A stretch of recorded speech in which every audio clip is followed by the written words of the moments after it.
somente meu, todo trabalho, e o teu trabalho é descansar em mim. É meu, somente meu, todo trabalho, e o teu trabalho é descansar em mim. A nossa igreja, estamos com 106 anos. A Paraíba. E nesse período de 106 anos, o pastor João Batista da Silva, de saudosa memória, Convenção Geral veio aqui, ele tinha vindo para cá e disse: João, a gente precisa de você em Salvador, na Bahia.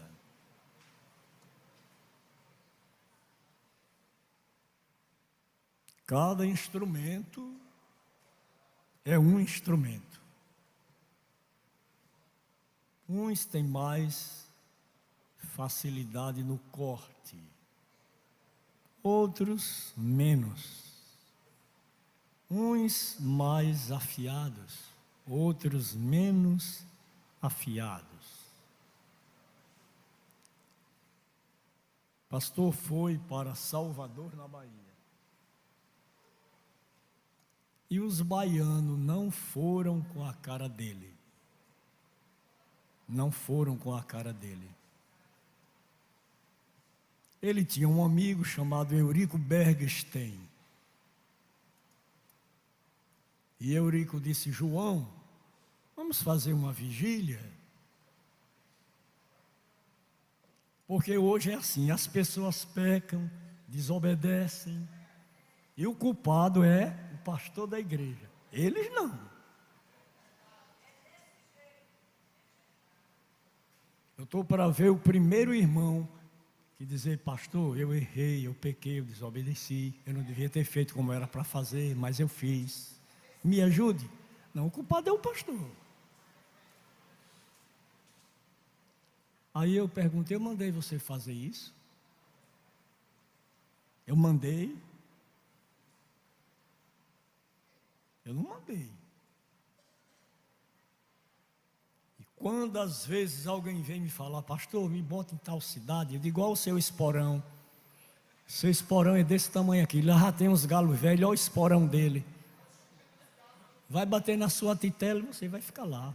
Nem adianta.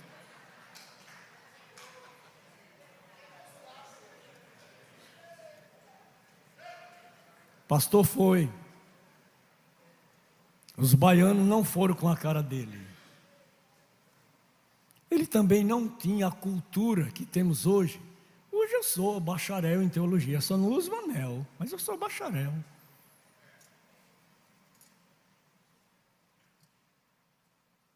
Também não me exibo. Não, senhor. Eu sei quem eu sou. Eu sei de onde eu saí. Eu sei quem me tirou do lixo e me colocou aqui. Aleluia! Não me aperrei, não.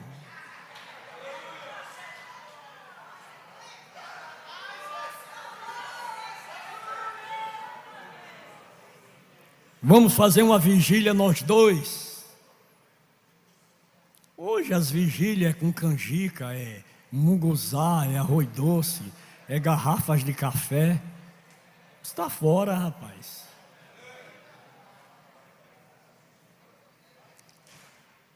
Lá para as 2:30 da madrugada, Deus abriu a boca de Eurico Bergstein e disse: eu vou te apresentar. Pois pronto, está resolvido. Se Deus vai me apresentar, eu quero saber de ninguém. Vamos dormir, que o Senhor falou. Ele disse: como eu não ouvi?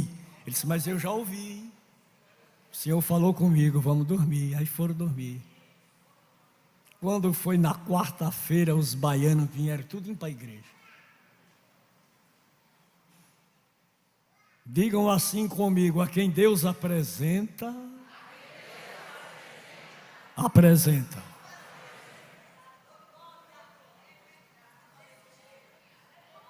O pastor tocou na campa, orou, cantou 3 hinos da harpa, olhou para a igreja e gritou assim: aleluia! Aleluia! Aí começaram a chorar, falar em línguas. Pastor, o senhor é o homem que Deus apresentou para ser o nosso pastor? É meu, somente meu, todo trabalho, e o teu trabalho é descansar em mim. É meu, somente meu, todo trabalho, e o teu trabalho é descansar em mim.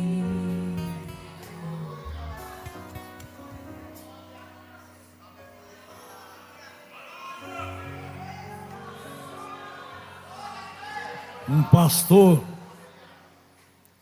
ficou indisposto com o seu pastor e disse: eu sou pastor o tanto quanto o senhor é. Aí o pastor disse: perfeitamente. Foram as minhas mãos que foram sobre a sua cabeça. Você é pastor porque eu permiti você ser pastor. E as minhas mãos foram sobre a sua cabeça. Passaram-se os anos. Quando ele morreu, tiveram que quebrar as pernas dele. Já leu que as pernas dos sacerdotes não podiam ser quebradas? Por que você foi falar essa besteira? Eu sou pastor quanto o senhor é. Você não diga isso não, meu filho. Não diga não. Diga não. Porque se o céu registrar, eu vou dizer como saudoso Antônio Paiva da Cruz: Bizil tia Chica.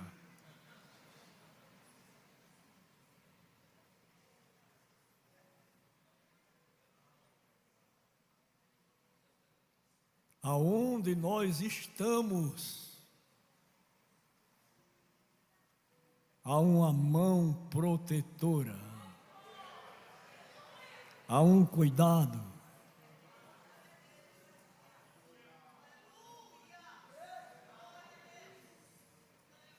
E tem noite que o pastor está dormindo e eu estou acordado, orando por ele. Ele nem sabe.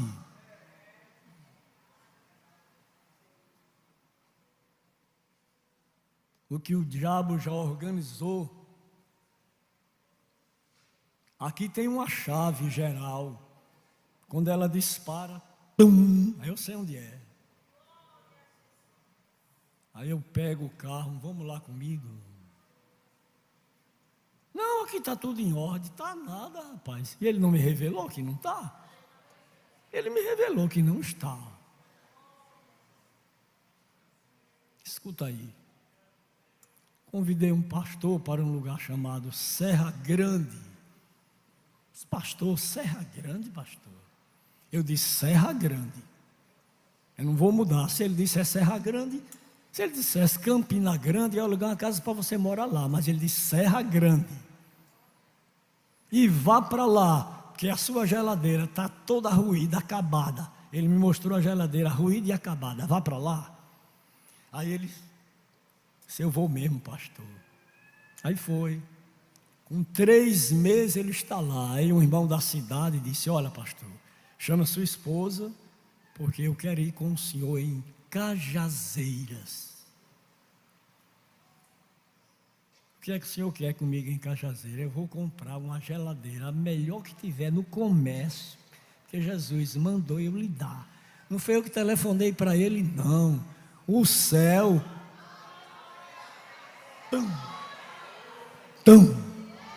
Ou está pensando que o céu não manda, não comanda aqui? Todo o céu, o céu, o céu, o céu é meu, somente meu, todo trabalho e o teu trabalho é descansar em mim. É meu, somente meu, todo trabalho e o teu trabalho é descansar em mim.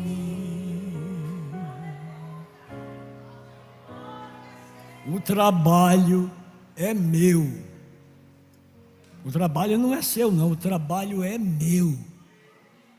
O trabalho é meu.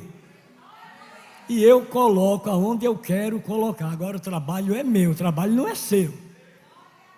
Está entendendo o que Deus está dizendo? O trabalho é meu.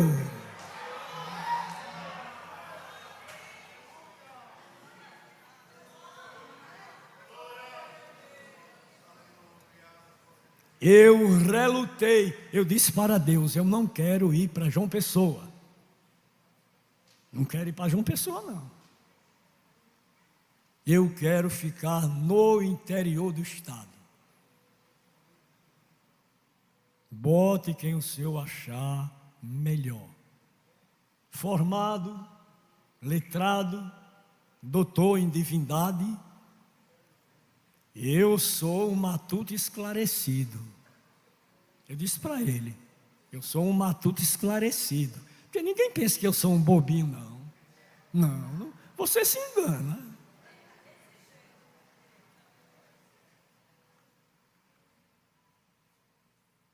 Aí ele disse para mim, eu quero. Sou eu quem quero.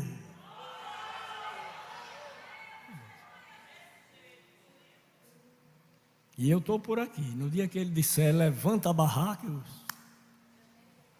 Mas enquanto isso,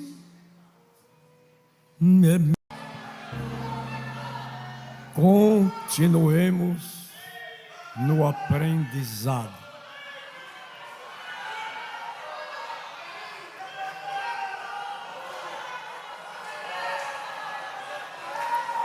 Nos traz muita alegria. Pastor Roberto José dos Santos, nosso companheiro, primeiro vice-presidente da nossa União de Ministros do Nordeste, está conosco nesta manhã. Vamos cumprimentá-lo no Senhor, como usam fazer os santos, digamos todos. Pastor Roberto, o senhor é bem-vindo, em nome do Senhor Jesus.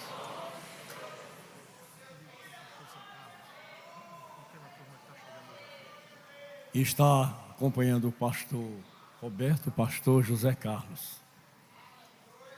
Os Zé Carlos são bem-vindos.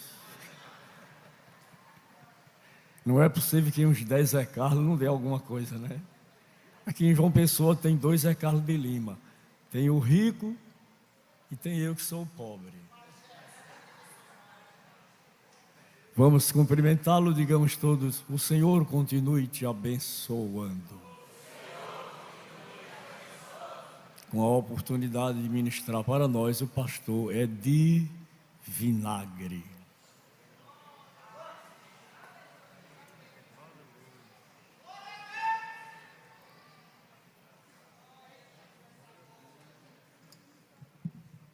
Meus irmãos, eu saúdo a todos com a paz do Senhor.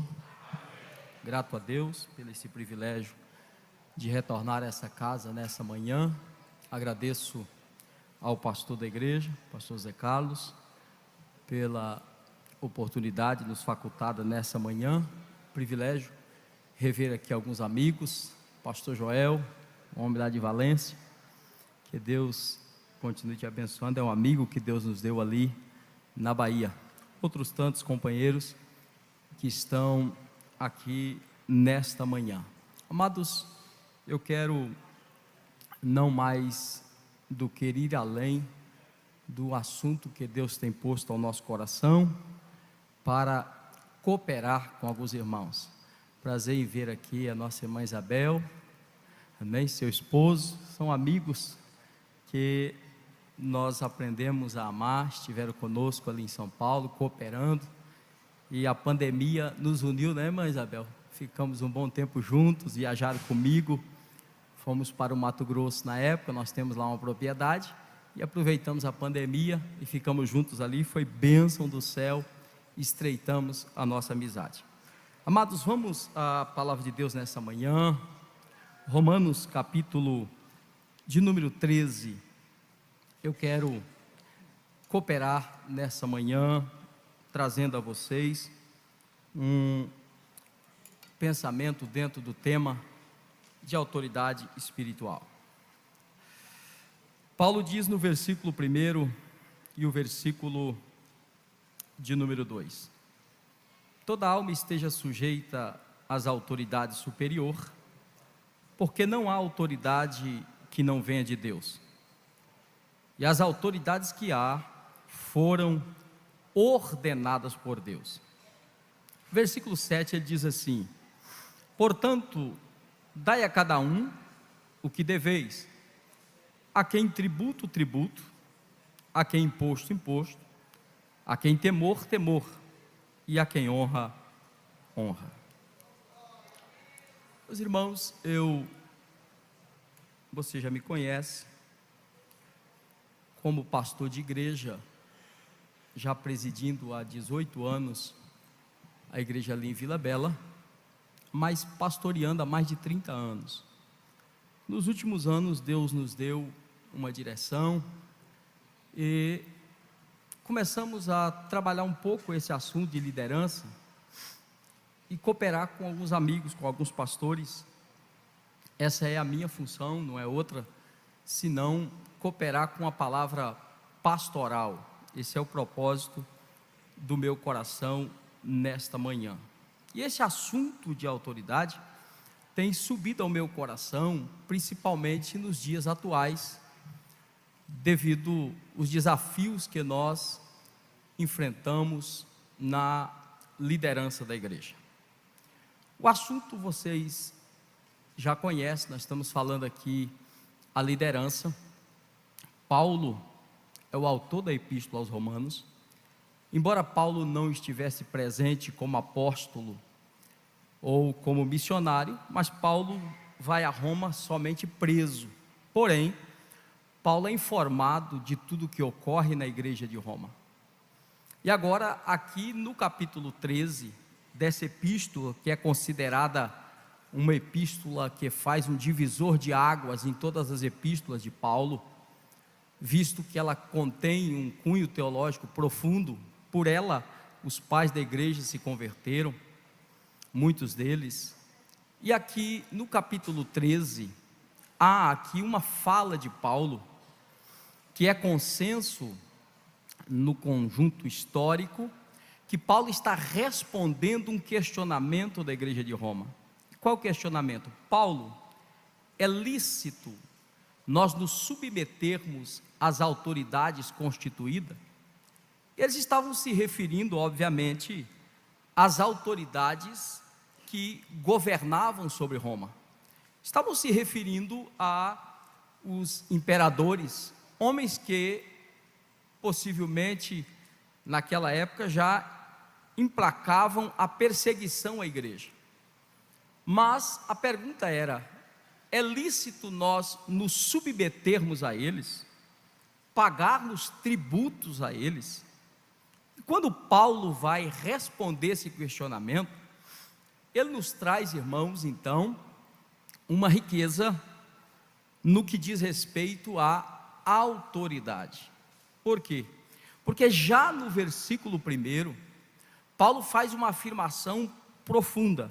O que Paulo diz? Não há autoridade que não venha de Deus. Ora, essa expressão de Paulo, ela é forte. Por quê? Porque aqui Paulo está dizendo que Deus é a fonte de toda a autoridade. Ou seja, toda a autoridade emana dele. Só Deus é possuidor de toda a autoridade. Mas pastor Edi, o que é autoridade? Muitas vezes nós confundimos autoridade com poder. E é possível que alguém tenha poder e não tenha autoridade. Mas é impossível alguém ter autoridade e não ter poder. Porque poder por si só não gera autoridade, mas autoridade gera poder. Mas se tratando do aspecto divino, autoridade é o sistema ou a metodologia pela qual Deus governa. Deus não governa só pelo seu poder. Deus governar pelo seu poder seria Deus não respeitar o livre-arbítrio. Por quê? Porque Deus é onipotente, e se Ele governa só pelo seu poder, Ele simplesmente exige submissão ao seu poder.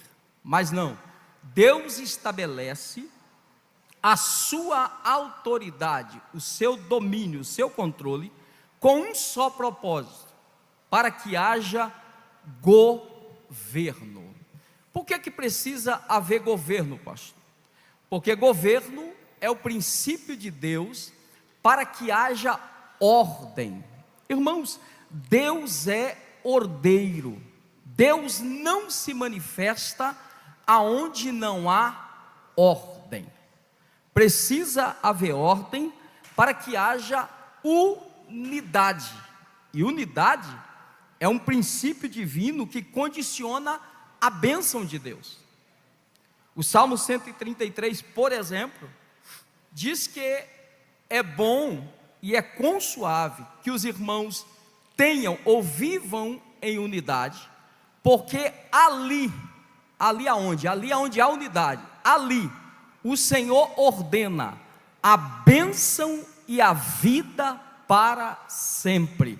Então a bênção e a vida está condicionada à unidade. Aonde tem unidade, ali tem a bênção e a vida para sempre. Isso é um princípio divino. É tão forte que Gênesis capítulo 11, a Bíblia diz que quando os homens intentaram construir a Torre de Babel, o próprio Deus ponderou, dizendo: olha, desçamos e confundamos a língua. Porque se eles falarem a mesma língua, olha o poder da unidade, não há nada que eles intentem fazer que não faça. A unidade gera a bênção de Deus. Por isso que, ao estabelecer a autoridade, Deus só tem um propósito: estabelecer governo. Mas quando Paulo disse que, primeiro, toda autoridade é ordenada por Deus, na sequência Paulo faz a segunda afirmação, e ele diz: e as autoridades que há foram ordenadas por Deus. Em algumas traduções diz delegadas por Deus. Ou seja, se alguém está em posição de autoridade, esse alguém é delegado por Deus, é condicionado por Deus para exercer o governo. Assim sendo, autoridade não se trata de uma pessoa, mas a autoridade se trata do princípio divino sobre a pessoa, para que ela possa exercer governo. Se nós olharmos para essa expressão de Paulo, nós vamos entender então que o Deus que é possuidor de toda a autoridade é o Deus que delega a sua autoridade. Qual o propósito? Estabelecer governo. Para quê? Para que haja ordem, e a ordem possa gerar a unidade e a unidade atraia a bênção de Deus e a vida para sempre. Esse é o propósito. Agora veja o que diz o apóstolo Paulo: se alguém resiste à autoridade, resistência à autoridade, ele diz que não estará resistindo uma pessoa, mas estará resistindo uma ordenância de Deus. Logo então, Paulo deixa claro que a autoridade, ela está sobre a pessoa, e não é a pessoa. E aqui tem um critério divino. Por quê? Porque Deus chama quem Ele quer, Deus escolhe quem Ele quer. Isto é particularidade de Deus, e quem Ele chama, quem Ele escolhe, e a quem Ele delega a sua autoridade, não é prerrogativa minha. A Bíblia diz que Jesus, reunindo os discípulos, o texto diz assim: e chamou para si os que Ele quis. Deus se manifesta em 3 aspectos da sua vontade: vontade soberana. O aspecto da vontade soberana encaixa o ministério. Cremos e pregamos nisso. Deus não predestina para a salvação, mas os salvos predestina para serviço. E quem Ele predestina para serviço, irmão, tem 2 opções. Quais são, pastor? Ou você vai, ou vai. Ou você faz, ou faz. E essa prerrogativa é dele. Os critérios, quem determina é Ele. Lembra quando Ele chamou Moisés? Moisés se apresenta diante da chamada divina e disse: Deus, eu tenho dificuldade de ir, eu sou pesado de língua. Moisés conhece o protocolo do Egito. Moisés sabe o desafio que ele vai enfrentar quando ele chegar diante de Faraó. Ele conhece o Egito por dentro. O dia que o diácono Estevão estava sendo apedrejado, ele diz que Moisés foi formado em toda a ciência do Egito. Ou seja, Moisés conhecia o Egito como nunca. Ninguém conhecia mais que Moisés. Moisés disse: Senhor, não dá para mim, eu sou pesado de língua. A maioria dos teólogos nos afirma que a dificuldade de Moisés era de dicção, era exatamente de fala. Aí Deus olha para Moisés, e aí eu vejo Deus, irmãos, tratando a particularidade. É mais ou menos assim: Moisés, eu te botei naquela arca, peguei a sua irmã, botei para levar você até a princesa, fiz com que você mamasse na sua mãe, e ainda paguei salário para ela, investi na sua vida durante esse tempo todo, para você dizer agora que não vai. Meu irmão, Deus não perde o investimento que Ele fez, de maneira alguma. Quem Ele chamou, o critério é dele. E aí eu costumo brincar dizendo o seguinte: esse negócio de nepotismo, quem inventou foi Deus. Porque disse: Moisés, o seu problema é a fala. Então vamos fazer o seguinte: eu vou colocar o teu irmão de vice teu. E isso deu problema lá na frente. Vocês se lembram lá em Números capítulo 16? O Datã e o Coré e o Abirão disse: olha, o problema é porque ele é irmão dele. Ele só é o sumo sacerdote porque é irmão dele. Só ele e o irmão dele está pensando que é senhor na congregação. Olha, amados, eu estou lançando um livro agora sobre o poder do empoderamento do pai e da mãe sobre os filhos, um assunto de família. O pastor que nos antecedeu aqui estava dizendo do passado, e é verdade, o passado teve coisas boas e teve coisas negativas. Entre elas, se é que eu posso, com a minha pequena experiência, ponderar alguma coisa aqui, é o desafio que os pastores tinham para consagrar um filho. Meu irmão, o filho, quando estava chegando na vez dele, o pai mandava voltar para o começo da fila. Por quê? Senão, o que a igreja vai pensar? O que os crentes vão pensar? Meu irmão, língua de crente só Jesus resolve. Se tiver envolvido na igreja, está fazendo tudo porque é filho do pastor. Se não estiver fazendo nada, rapaz, esse filho do pastor não serve para nada. Então não adianta, irmão. É claro que você não vai promover filho sem ter chamada. Mas escuta, por que Deus não pode chamar teu filho? Fala para mim. E alguém disse, os filhos dos obreiros são os piores da igreja. É lógico, irmão. A probabilidade de um filho de obreiro vir para o altar, irmão, é muito maior do que a do filho de qualquer um outro. Então a investida do inferno também é maior. E esse tabu vem se arrastando. Quantos desafios? Pastor, não, é nepotismo. Meu irmão, Deus pode chamar teu filho, Deus pode chamar teu irmão, porque o critério é dele, ele chama quem ele quer. Nós não temos ministério a dar a ninguém, nós reconhecemos o ministério que Deus dá. Deus disse, Moisés, tem lá Arão, teu irmão, pega ele. E aí eu me apaixono nisso, irmão. Deus disse, olha Moisés, vamos fazer o seguinte, o seu irmão vai falar a Faraó, e eu falo com você. Você vai ser como Deus, e o seu irmão vai ser como boca. Sabe o que Deus está dizendo? O teu problema está na boca, eu arrumo uma boca para você, mas quem vai é você. Oh, aleluia.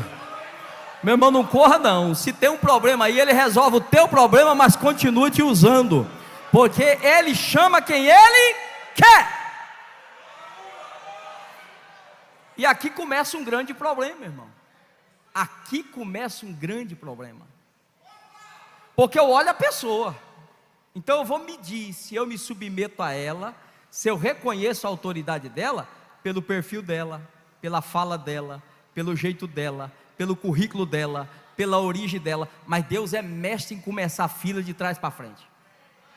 O dia que ele chamou Elias, disse, Elias, vai lá e consagra Eliseu, profeta no teu...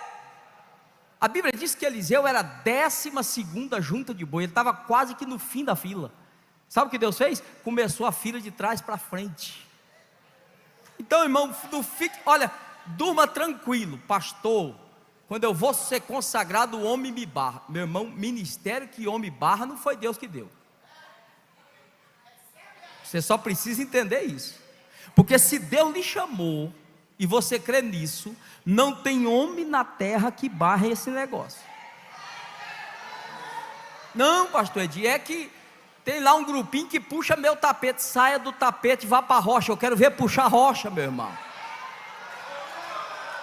O critério é divino, quem chama é ele, quem escolhe é ele, quem dá autoridade é ele.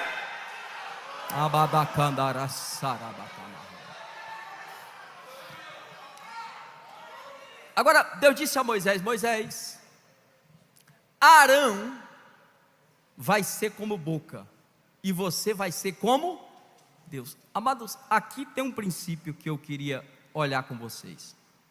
O versículo 7, quando Paulo traça o perfil de autoridade, Paulo diz que todos nós temos dívida com a autoridade. Dívida. Ele disse assim, dê pagamento a cada um, de acordo com o nível dessa autoridade. Paulo disse, se essa autoridade é digna de tributo, pague tributo a ela. Se essa autoridade é digna dos impostos, pague os impostos a ela. Agora, se essa autoridade precisa ser temida, tema. Porque ele vai dizer no verso 5 que a questão de autoridade precisa de consciência e não de medo. Mas Paulo disse que a autoridade precisa ser, diga comigo, respeitada, temida e honrada. Agora, isso não é condicional. Não, se eu gostar do perfil, eu vou honrar. Não. Honra é dívida, é pagamento. É autoridade? Honre ela. É autoridade? Respeite ela. É autoridade? Tema ela. Esse é o critério. Por quê? Porque quando Deus chama e estabelece a autoridade, o que eu preciso entender? Que não é a pessoa, mas é a autoridade que está sobre a pessoa. Então quem toca, nunca toca em pessoas, toca na autoridade que está sobre ela, e a autoridade tem dono, irmão. A autoridade tem dono. O dia que Samuel ficou chateado, e olha que a história não é bem essa, a Bíblia diz que os filhos de Samuel se deram à avareza e não andaram no caminho do Senhor. Então o povo disseram: olha, Samuel, a gente não quer que esses meninos seus dê continuidade aqui não. Nós vamos apelar para um rei. A Bíblia diz que Samuel, irmão, que era juiz, sacerdote e profeta. Imagine. Porque existe uma coisa no nosso meio que a gente precisa observar. Pastor, eu não preciso ser reconhecido por ninguém. Não fala isso não, irmão. Todo ser humano busca reconhecimento. Ou você é mais crente que Samuel? O dia que o povo não reconheceu, quase desvia. Se Deus não consolasse ele. Olha o que Deus disse a Samuel. E olha que tinha motivo. A rejeição era causada pela casa dele. Porque esse critério aqui, meu irmão, diga assim: paternidade não se terceiriza. Samuel conseguiu ser criado na casa de Eli, com um bando de menino desviado, e deu um bom obreiro. Mas ele, como bom obreiro, não criou os filhos dignamente de ser obreiro futuro. Alguém disse que estava muito ocupado com o sacerdócio, com o juízo do povo e na função de profeta. Eu não sei, eu só sei que houve uma rejeição. Mas olha o critério que Deus disse a Samuel: Samuel, eles não rejeitam a ti, eles rejeitam a mim. O que Deus está dizendo: Samuel, a unção e a autoridade que está sobre você independe da sua casa. E aí eu aprendo um princípio aqui, meu irmão: muito cuidado em ficar caçando pelo em ovo da autoridade que está sobre você. Esse foi o problema de Miriam e Arão. A Bíblia diz que os dois começaram uma conversa e disseram assim: vocês observaram a esposa do Moisés? Essa mulher dele, que ele casou. Agora a pergunta é: quanto tempo Moisés era casado com aquela mulher? Por que não vira aquele problema antes? Porque o problema não era a mulher, o problema segue na fala deles. Eles disseram assim: porventura fala o Senhor só por Moisés? Não fala por nós também? O que é que eles estão dizendo? Moisés tem um probleminha aí, ele não é tão santo como parece não. Eu acho que dá para a gente igualar, nivelar. Aí Paulo diz que se tem autoridade, essa autoridade está no nível superior. Por quê? Porque ela é digna de respeito, temor e honra. Olha como é que Deus provou isso. A Bíblia diz que quando eles disseram contra Moisés, não foi Moisés que ouviu não. A Bíblia diz: e o Senhor... Porque sempre que eu toco em autoridade, quem se manifesta primeiro é o dono da autoridade. Por isso que nenhuma autoridade delegada por Deus precisa se autodefender. Se você chegar no púlpito e disser eu tenho autoridade, é porque você já não tem. Você não precisa dizer que tem. Alguém vai olhar e vai dizer: ali tem autoridade, ali tem autoridade, ali tem autoridade, ali tem autoridade. Vai reconhecer a autoridade. Você não precisa se autodefender, por quê? Porque você só é portador, mas a autoridade não é sua não, a autoridade é dele que colocou sobre você. Então a autoridade não precisa ir para o Instagram, não precisa ir no Zap, não precisa divulgar, não. A autoridade tem couro grosso e coração mole, pode bater à vontade, mas o coração está sempre perdoando, amando e dizendo: eu sei quem me chamou.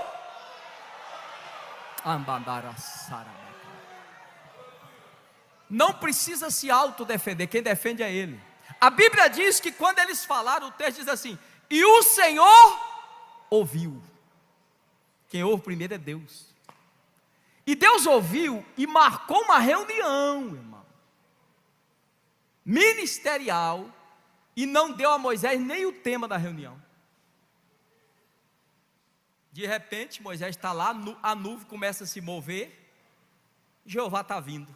Mas não é hora dele vir, não é momento dele vir. Jeová está vindo na nuvem. A Bíblia diz que ele desceu. Quando a nuvem se move, deixa eu pensar, não vai pregar isso não, que não está escrito assim não.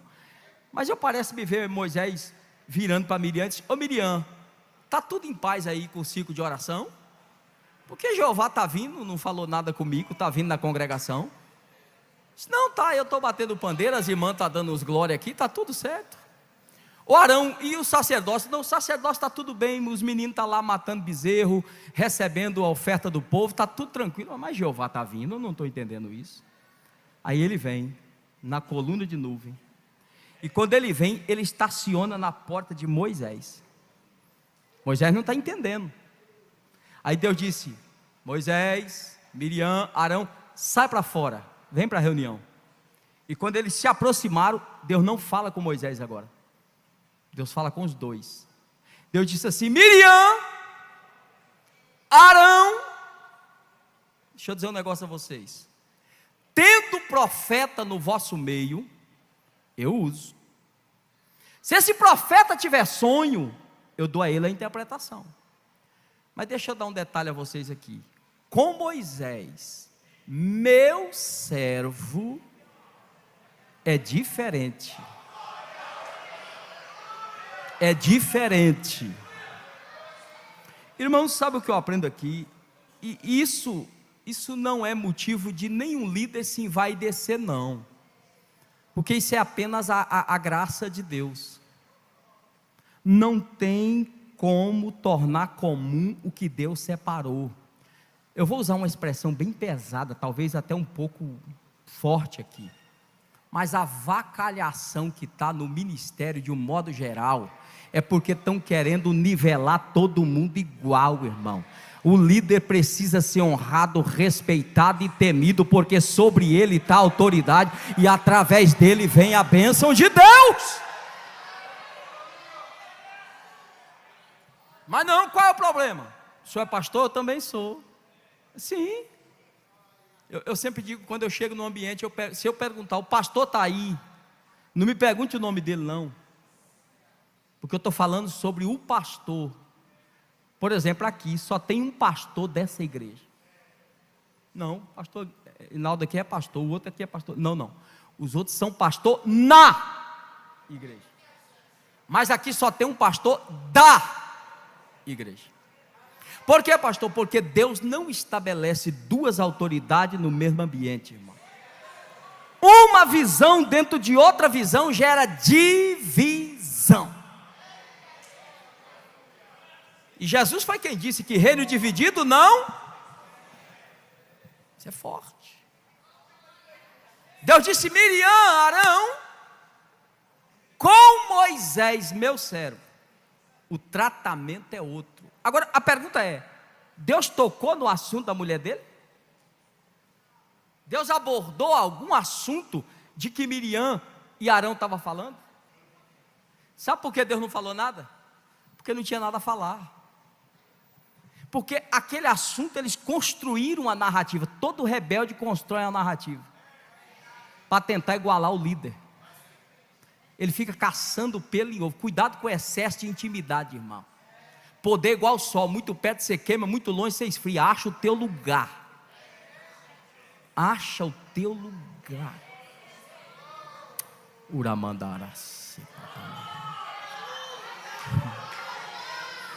Isso é muito sério. É isso que nós estamos vivendo no dia a dia. Olha o princípio aqui. Escute a fala de Arão e Miriam. Fala o Senhor só por Moisés?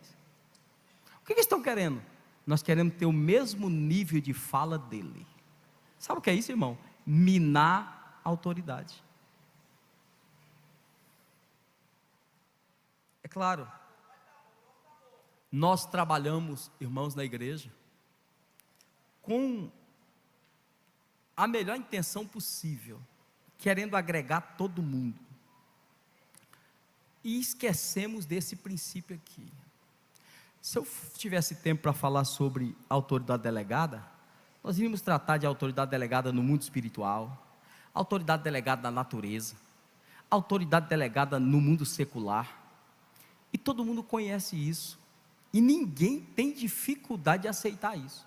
Aonde é que esbarra? Esbarra quando traz na igreja. Então lá fora você aceita que a autoridade lidera. Na sua casa você aceita. Alguns já abriram mão, mas tem uns que ainda aceita que tem autoridade em casa. Mas na igreja tem dificuldade. E na igreja, será que tem autoridade? Quem foi que inventou isso? Será que isso é coisa da Assembleia de Deus?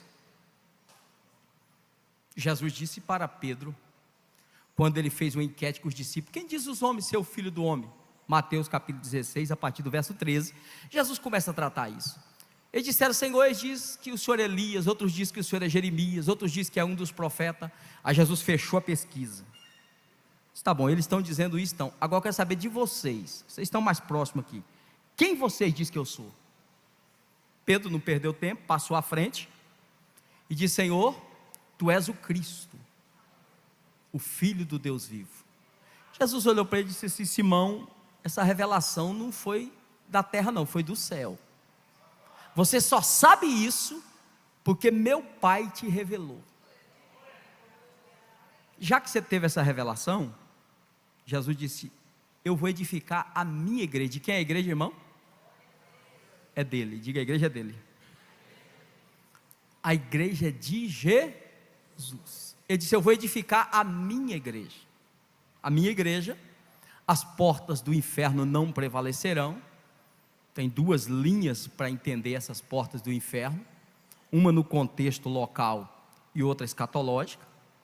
Não vou adentrar ela porque demandaria muito tempo. Mas ele disse a Pedro: a ti eu vou dar a chave do reino. E tem uma coisa: o que você ligar está ligado, o que você desligar está desligado. A pergunta é: Pedro era o melhor dos apóstolos? Prevalece aqui o critério da escolha.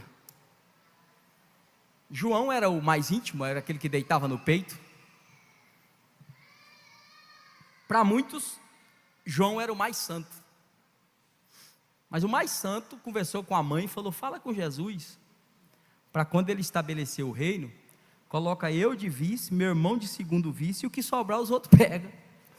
Ele queria colocar ele de um lado e o irmão dele do outro. Aí Jesus disse: eles estão querendo isso, então, mas eles dão conta de beber o cálice que eu vou beber? Então, querer o ministério do líder é uma coisa, e passar pelo processo que o líder passa é outra, totalmente diferente, irmão. É fácil ver a ascensão dele, mas passar pelo caminho é um desafio. Mas Jesus disse: Pedro, a ti eu darei a chave. Agora, o critério é: Pedro era o melhor? Não, obviamente que não. Pedro tinha tanta dificuldade que Jesus chegou e disse assim: Pedro, o diabo pediu para passar vocês na peneira. A palavra cirandar é passar na peneira. E eu vou dizer uma coisa: eu roguei por você, eu liberei os outros. Olha, Satanás, pode peneirar o Mateus, peneira o Tiago, peneira o João, agora o Pedro você não vai peneirar não. Por quê? Porque se peneirar, ele vai vazar embaixo na peneira. Eu estou falando do homem que Jesus prometeu dar a ele autoridade sobre a igreja. Jesus ponderou dizendo assim: agora tem uma coisa, quando você se converter, você confirma aos seus irmãos que agora você está convertido. O que é isso, irmão?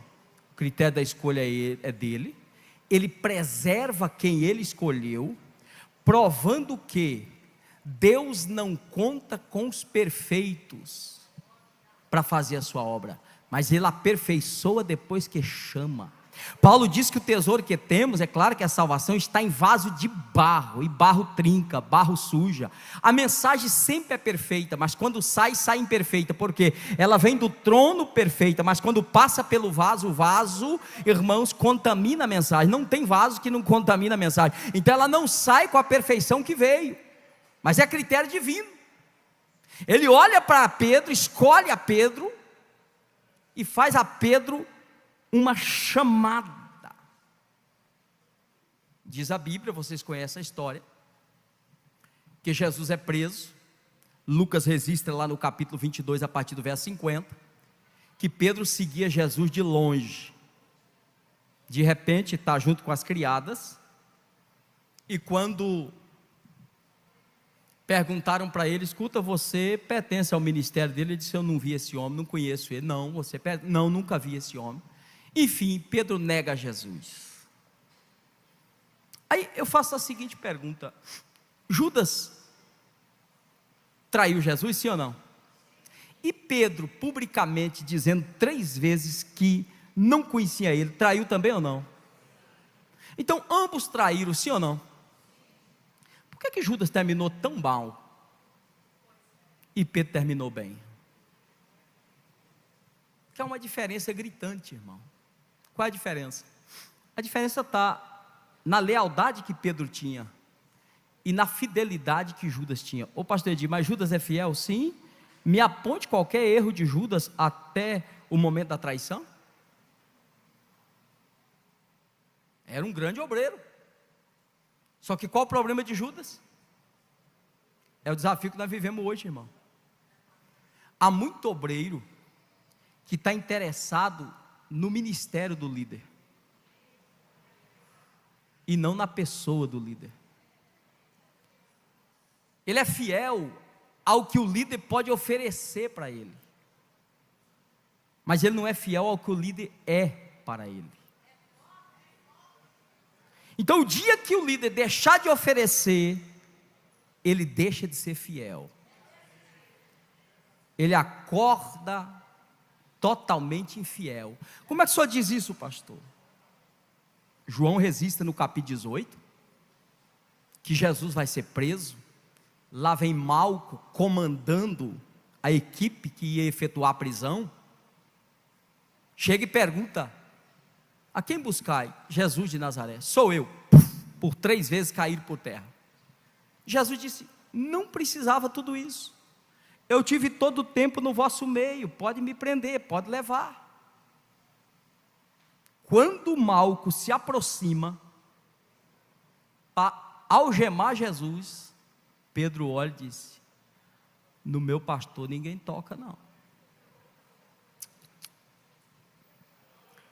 Porque é interessante, irmão, quem é leal defende. Porque se não comunga com o meu líder, com a autoridade que está sobre mim, não comunga comigo. Como é que eu recebo na minha casa, boto na minha mesa alguém para tomar café comigo, almoçar comigo, que fala mal do meu líder, fala mal da minha igreja, é contra a bênção de Deus que está acontecendo? Não.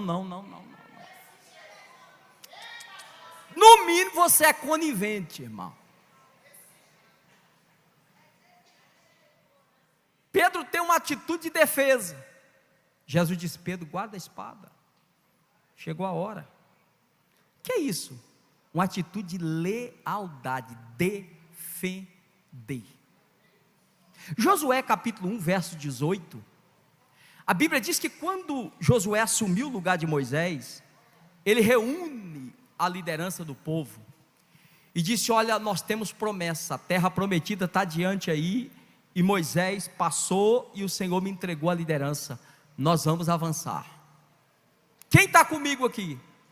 O povo disseram: se o Senhor é contigo, como foi com Moisés, ou seja, se o Senhor é crente, nós estamos contigo.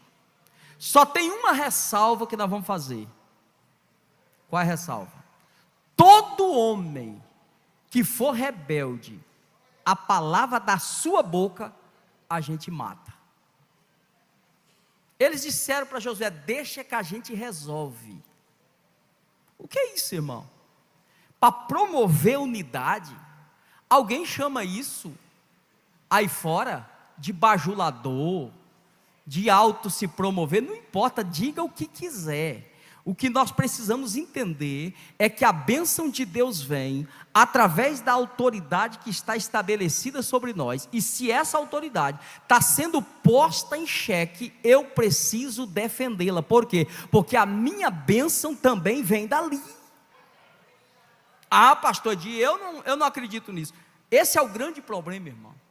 Eu disse há pouco, a igreja, em cada lugar que Deus estabeleceu, tem um pastor. E Deus dá a esse pastor quem? Cooperador, servo. Agora, é bronca isso. Por quê? Porque Deus dá a pessoas talento, Deus chama a pessoa, capacita a pessoa e entrega a autoridade. Qual o problema? É eu me envaidecer com o talento que tenho. Eu estou grande demais, eu não consigo servir. Não, mas por quê? Porque eu prego mais do que o meu pastor. Eu oro mais do que ele, eu tenho mais dons espirituais do que ele.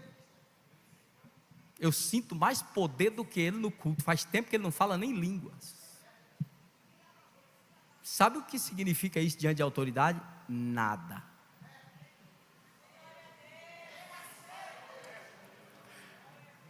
Quantos paralíticos João Batista curou?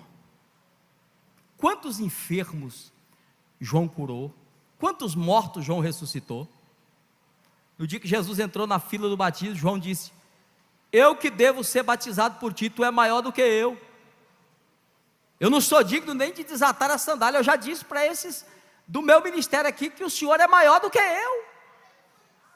Aí Jesus disse: deixa, João, para que se cumpra a justiça.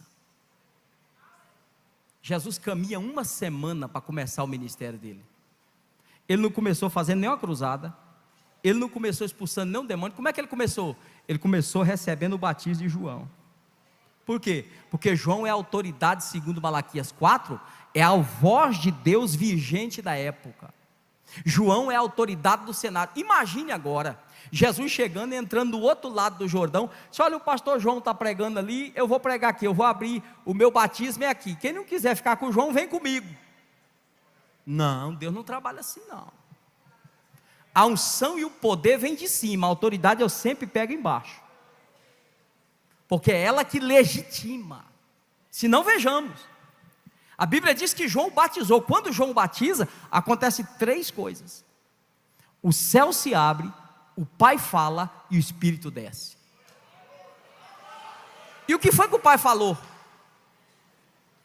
O que o Pai falou?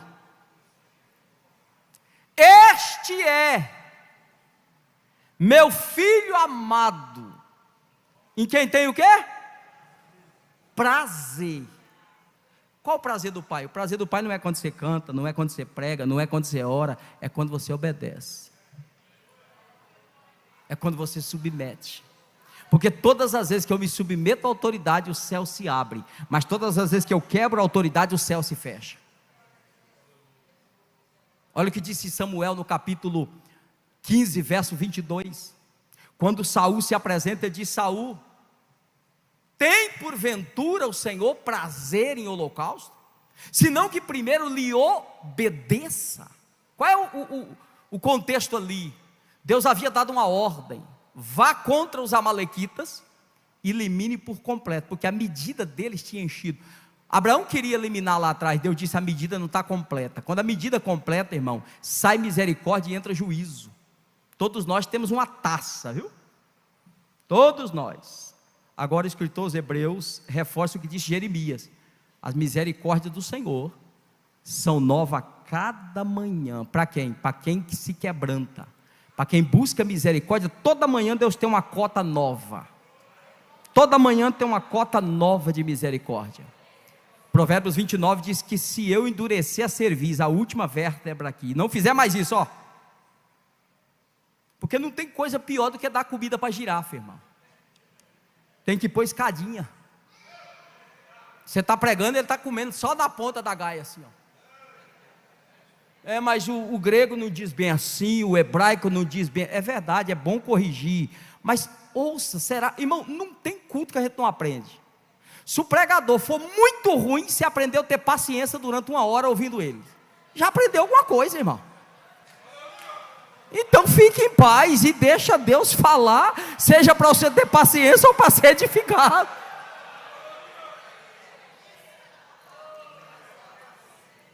Quando a medida completa, Deus disse: Samuel, diga a Saul para eliminar todos. O que Saul fez? Pegou parte das ovelhas, parte das vacas, porque viu gorda, e disse: isso aqui eu vou fazer um culto a Jeová. Só que o detalhe é que o culto que ele queria fazer era o culto para celebrar a vitória, porque ele trouxe o rei vivo também. O rei vivo, a tradição dizia o seguinte: ele ia entrar na cidade arrastando ele e dizendo: esta é a grande conquista de Saul. Então, na verdade, o culto que ele queria a Jeová era para autopromoção, para levar o rei vivo e dizendo: eu sou Saul, eu sou o grande, eu sou o grande, eu sou o grande. Aí Deus visitou o profeta e disse: volta lá, porque Saul peca. Saul não obedeceu. Aí Samuel chegou e perguntou: Saul, cumpriste a palavra do Senhor? Ele disse: cumpri. Está todo mundo morto lá. Aí Samuel perguntou: toda? Porque tem gente que cumpre o que é conveniente. Eu vou até onde dá para mim, eu vou até onde não me sacrifica. Ele perguntou: cumpriu toda? Toda. Ele disse: não, eu estou ouvindo aí, tem alguém vivo aí, tem ovelha berrando, tem vaca berrando aí. Não, porque todo rebelde tem uma justificativa. Disse: não, e é super espiritual, viu? É os mais espirituais que se apresentam. Deus me falou, estou sentindo, estou vendo, tive uma revelação, tive um sonho. Ele disse: não, Samuel, sabe o que é isso? Isso aqui eu guardei para culto a Jeová. Culto a Jeová. O que Saul está aplicando aqui? A máxima da quebra de autoridade. O que é isso? Cuidado, eu posso estar servindo a Deus em doutrina e a Satanás em princípio. O culto era bíblico, o culto era doutrina, a motivação do culto era quebra de autoridade, era desobediência. Sabe o que Samuel disse para ele? Tem porventura o Senhor prazer em holocausto? Ou antes que obedeça? Ele disse: Deus não tem prazer em culto que não seja antecedido de obediência. O oposto do que o Pai disse acerca de Jesus. Eu tenho nele prazer. Porque Paulo vai mostrar que, sendo Deus, não usurpou ser igual a Deus. Antes despiu-se ou humilhou-se a si mesmo. Ele vem no caminho oposto da quebra de autoridade. E veja que só João ouviu a voz. Só João teve a percepção do céu. É ele, João. Esse é o meu filho. Quando ele sai da água, o evangelista João diz que o João Batista aponta e diz: é ele. Agora veja, quem falou que ele foi o Pai. Para quem? Para o líder que estava batizando ele. Mas quem falou para o povo que ele era, foi o líder. Quem falou que você é? Quem dos senhores aqui desceu um anjo do céu e botou a mão na sua cabeça, o dia que você foi consagrado? Quem aqui, o próprio Cristo, desceu no dia da consagração, apresentou você à igreja? Quem aqui está dirigindo um trabalho que veio voando e caiu lá dentro da congregação? Agora, quem aqui um dia recebeu uma mão para te consagrar ou para te empossar onde é que você está? Quem aqui? Ah, foi uma mão. Essa mão chama-se autoridade, que Deus estabeleceu para reconhecer o teu ministério, para reconhecer a tua chamada. Pastor Edi, Marcos registra que os fariseus chegaram lá no capítulo 11 e perguntaram para Jesus. Jesus está pregando, fazendo uma cruzada, e perguntaram: escuta, com que autoridade o senhor está pregando aí? Como é que o senhor começou esse ministério? Jesus disse: vocês conhecem o batismo do pastor João? Eu vim de lá. Deixa eu perguntar a vocês: o batismo dele era do céu ou da terra? Um olhou para o outro e disse: rapaz, ele foi batizado por João, não tem como mexer com ele. A autoridade máxima. Jesus não era do Paraguai não, irmão, não era clandestino não. Ele não entrou pela janela não, ele entrou pela porta. Ele começou debaixo da voz profética que tinha. Olha o perigo disso. A Bíblia diz que Jesus inicia o ministério. Daqui a pouco prenderam João, prenderam o pastor dele, o homem que orou por ele, o homem que indicou ele para o povo. Prenderam ele. O que aconteceu? João está preso. E Salomão diz no capítulo 10 de Eclesiastes que a opressão endoidece até o sábio. A opressão faz você fazer errado o que você está acostumado a fazer certo. Cuidado com ela. Nós pastores temos que tomar muito cuidado com isso, irmão. Porque entre depressão e opressão é um passo. Mas tem uma válvula de escape para a opressão. É a graça, é a misericórdia do Senhor que renova sobre nós. Olha, João falou: rapaz, será que eu consagrei o homem certo? Chamou 2 discípulos, foi lá e diga: acha Jesus, onde é que ele estiver, pergunta se ele é o Cristo mesmo. O pai tinha dito para João: ele é. João tinha dito para o povo: ele é o Cordeiro. Mas agora João está sob opressão, vou morrer, o ministério está findando, a chamada minha era consagrar alguém, deixar alguém para dar sequência no reino. Eu disse para se arrepender porque o reino estava chegando, mas será que é ele mesmo? Aí Jesus está pregando. Quem chega? Os 2 discípulos de João. Qual foi a pergunta? Jesus, João mandou perguntar se o Senhor é o Cristo. Imagine você pregando, chega um obreiro e pergunta que o seu pastor mandou perguntar se você é obreiro mesmo. Que jeito que você reagiria? Fala para mim. Rapaz, aquele pastor está doido, é ele que me consagrou, ele não sabe o que ele está falando mais não. Olha aí, gente, olha, por isso que tem que morrer mesmo, já está de idade, não sabe nem o que está fazendo, é bem feito que está preso. Lucas registra no capítulo 7, que a hora que os 2 discípulos chegaram, e disseram: olha, João mandou perguntar se o Senhor é o Cristo. Jesus chamou os enfermos, parou a mensagem, chamou o enfermo, curou na hora, chamou o endemoniado, libertou na hora. Falou: vai lá e fala para o pastor João que deu certo. Olha, os enfermos estão sendo curados, os endemoniados estão libertos, os mortos estão ressuscitando e os pobres estão ouvindo o evangelho. Fala para ele que deu certo. Mas o bom não é aí não. O bom é quando ele sai. Quando ele sai, Mateus registra lá no capítulo 11, que ele, no capítulo 14, quando que ele para de pregar, pastor Zé Carlos. Jesus para o sermão que estava fazendo. E o que Jesus vai fazer? Jesus vai fazer a defesa do líder dele. Jesus sabia o que era autoridade, irmão. O que Jesus faz? Ele vira para a multidão, e sabe quem era a multidão que estava com ele? A maioria, ex-discípulo do ministério do pastor João Batista, que ouviu alguém perguntar: o senhor é o Cristo ou não? E só seguiu ele porque João apontou. João disse: é ele, pode acompanhá-lo. Agora tem uma pergunta no ar. Quando os 2 discípulos saem para dizer a João que ele é o Cristo, ele vira para a multidão e pergunta: quem vocês foram ver no deserto? Uma cana trilhada pelo vento? Um homem vestido de vestes reais? Um profeta? Eu vou contar para vocês quem é ele. Ele é muito mais do que um profeta.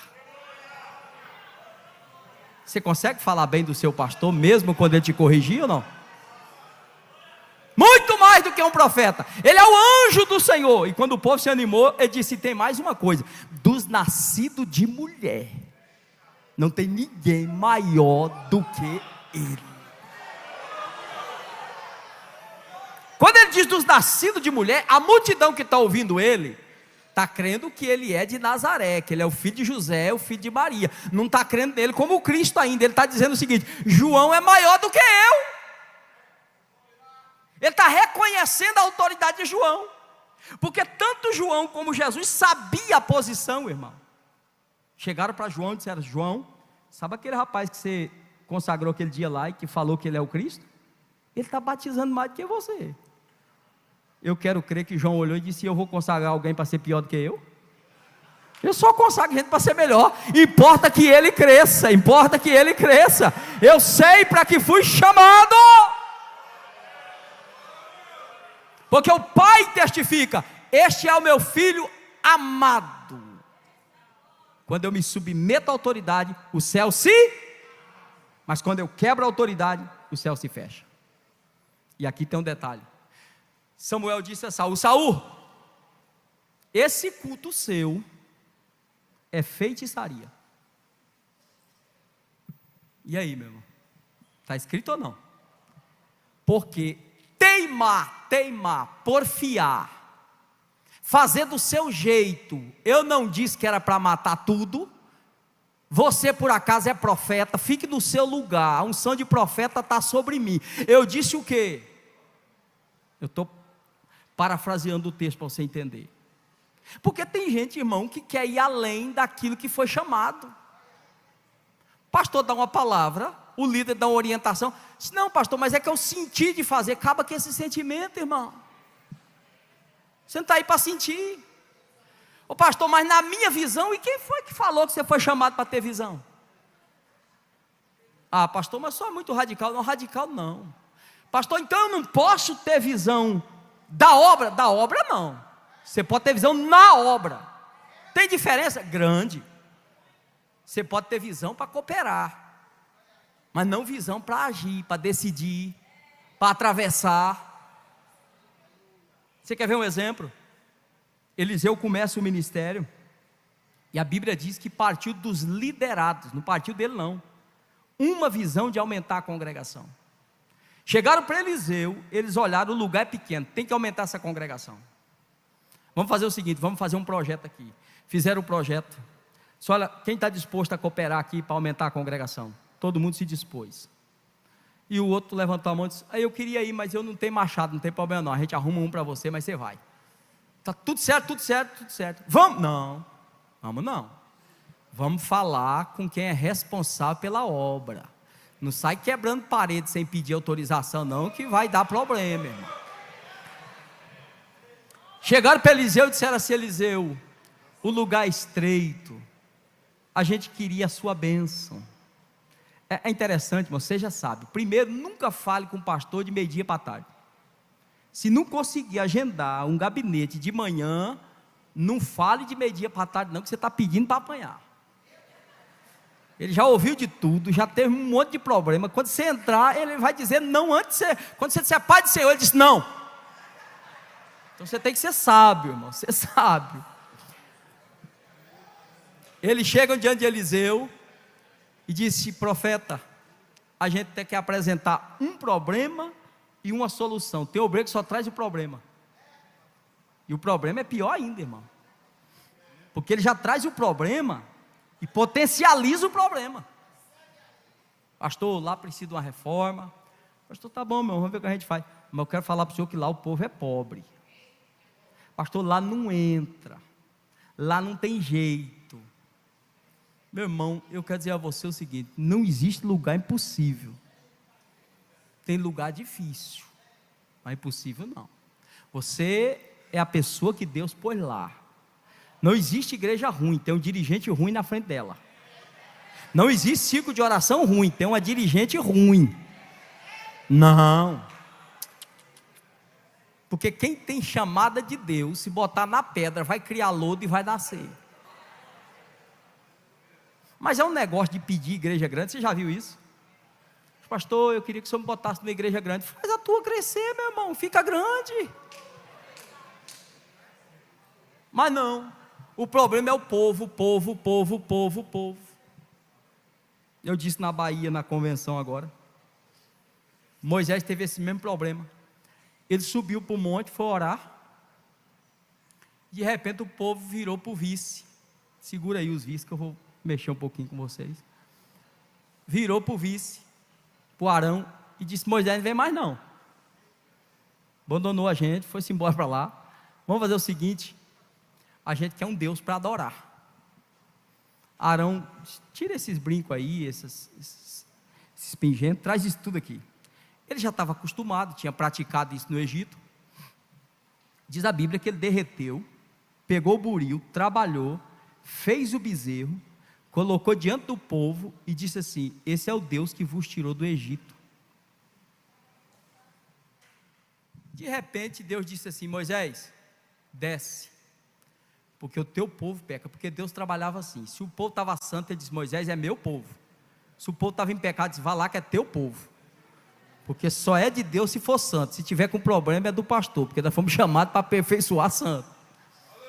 Desce porque o povo peca. Aí Moisés chega, Josué está no pé do monte, ele pergunta: que barulho é esse lá na congregação? Josué disse: olha, eu não consegui discernir esse barulho. Não é barulho nem de derrotado, nem de vencido. Meu irmão, lá vem Moisés com as tábuas debaixo do braço. Quando ele chega, que ele viu a cena, ele já quebrou logo as tábuas. Porque se o obreiro não vigiar, o que ele ganha no púlpito, ele perde embaixo, irmão. Porque no púlpito todo mundo é pastor. Porque no púlpito é você e Deus. Agora lá embaixo é você e o povo. E tratar com o povo já foi dito aqui nessa manhã. Você precisa de graça, você precisa de sabedoria, de paciência, senão você quebra as tábuas. Agora, quem tem um vice desse, não precisa nem do diabo para atrapalhar a obra também, só ele dá conta, irmão. Primeiro que era mentiroso. A Bíblia diz que Moisés chamou ele e disse assim: Arão, o que foi que aconteceu aí, rapaz? Ele disse: não, Moisés, esse povo, você sabe, esse povo. Olha a escola bíblica, pastor, você sabe que o povo lá, meu irmão, o líder quando sai, não precisa rebocar, que é um verdadeiro líder, ele atrai, ele acompanha. Se você está aqui sozinho, eu tenho dúvida da sua liderança. Se você não conseguiu agregar ninguém para somar aqui, eu tenho dúvida da sua liderança, porque aquele que tem autoridade e tem liderança, aonde ele vai, a liderança vai com ele, os líderes seguem.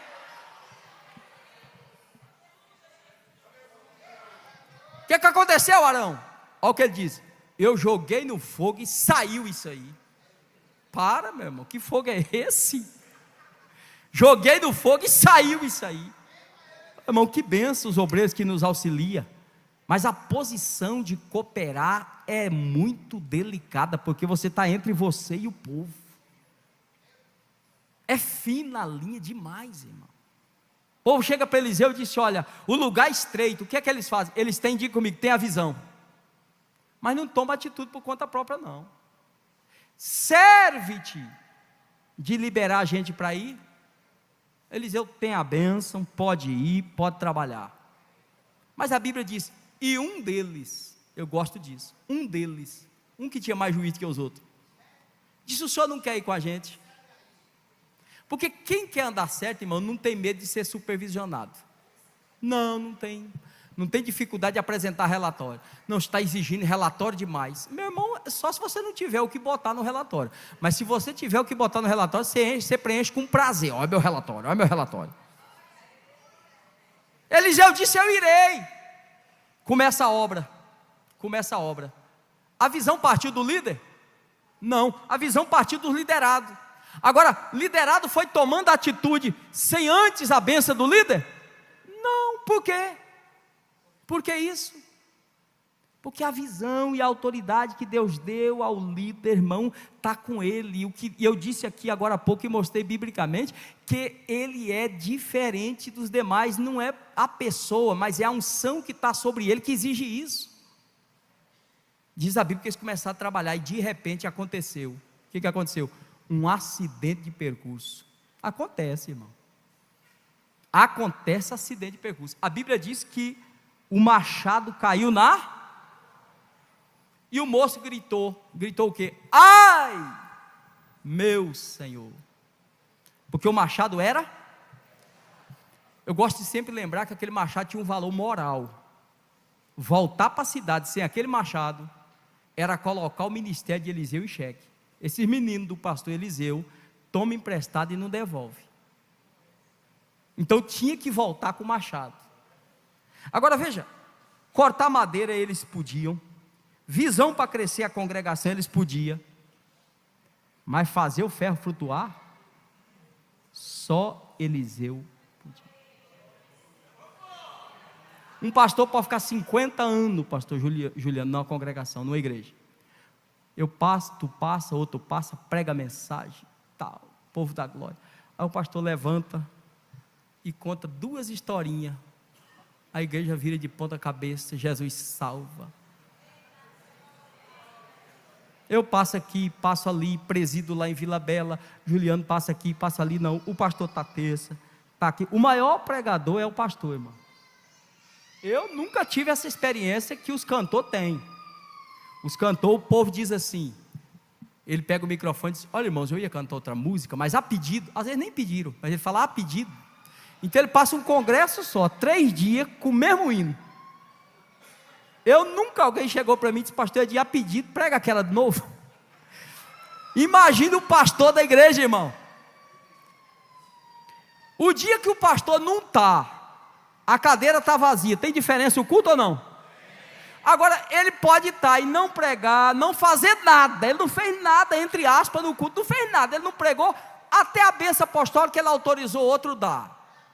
O culto é diferente, por que isso? Diga assim, porque existe coisas que Deus só coloca onde está a autoridade. Diz a Bíblia, irmão, diz a Bíblia, eu parto para a minha conclusão aqui. Diz a Bíblia que Eliseu pegou, cortou um pau na mão daquele menino ia virar o quê? O que não é nada na tua mão é ferramenta especial na mão do teu líder. Eliseu jogou, e a Bíblia diz que ele fez o ferro flutuar, foi por cima da água, olha, virou para o moço, e disse: pega de volta, pega de volta. Qual o problema aqui do obreiro? O problema do obreiro aqui é conduta. O problema do obreiro aqui é que ele não pôs cunha no cabo. Isso aqui é problema de conduta. Problema de conduta tem jeito. Ajude ele, carregue ele, comungue com ele.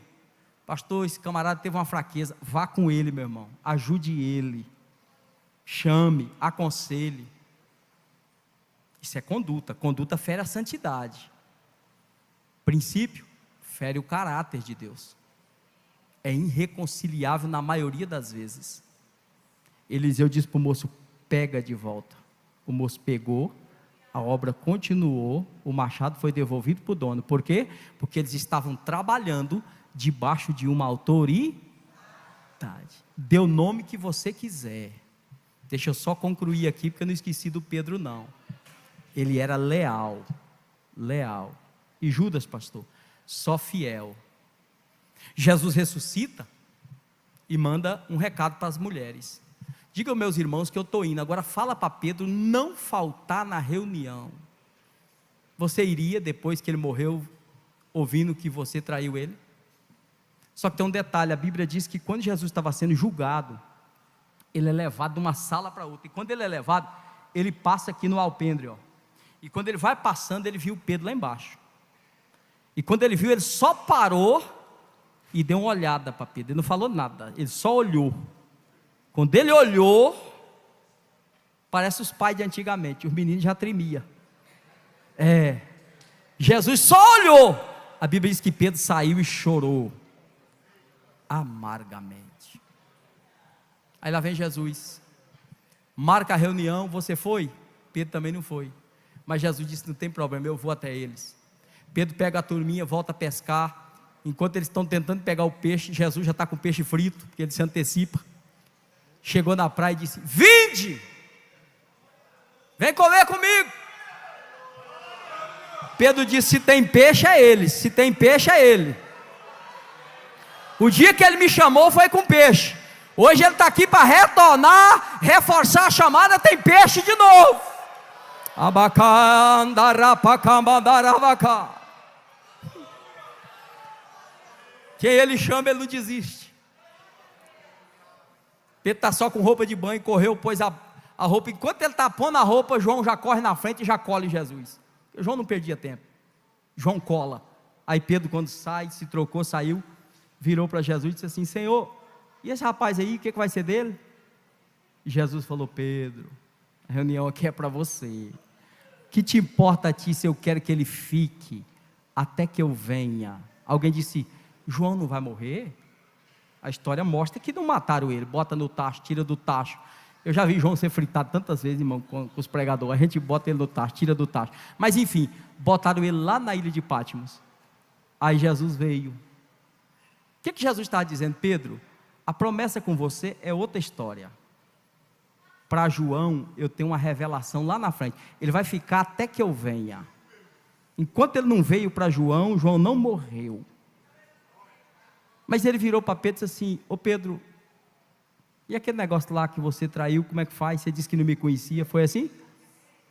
Não. Olha a pergunta dele: Pedro, tu me?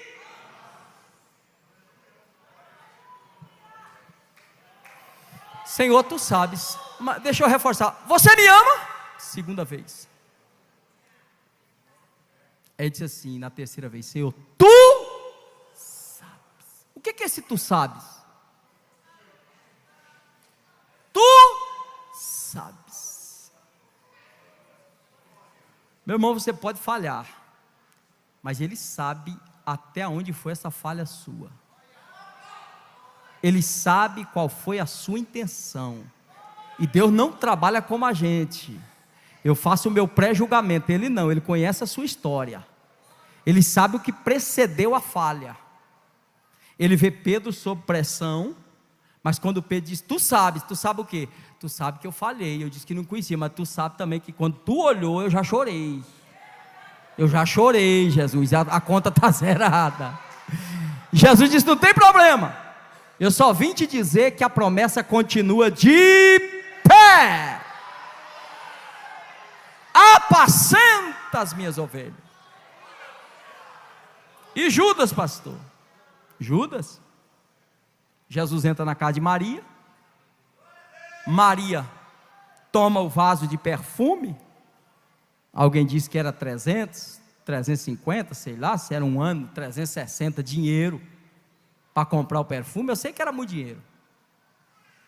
Aí quando ela vê Jesus, ela não pede oportunidade. Ela começa a derramar o perfume. Judas está no ambiente. Até então, tranquilo.